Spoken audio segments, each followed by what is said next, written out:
Welcome to your favorite list channel, incredible lists made just for you.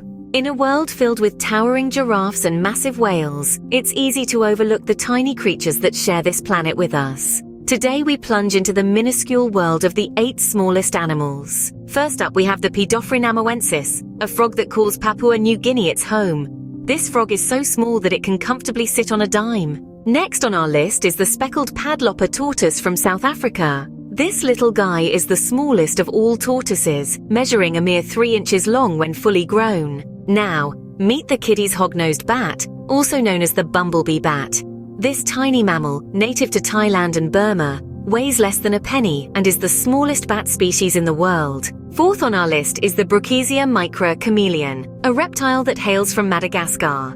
Just like its name suggests, this chameleon is micro-sized, reaching a maximum length of just over an inch. Please take a moment to like and subscribe. It is an action as little as these animals. Moving on to the underwater realm, we find the stout infant fish. This tiny fish, found in the coral reefs of Australia, is less than 8 millimeters long. Next, we have the bee hummingbird. This bird, native to Cuba and the Isla de la Juventud, has the honor of being the smallest bird species in the world, weighing less than a US dime. Our 7th tiny creature is the pygmy marmoset, a monkey that can be found in the rainforests of South America. This monkey is so small that it can fit in a human hand. Finally, we have the Tinkerbella nana, a wasp that measures a mere 250 micrometers.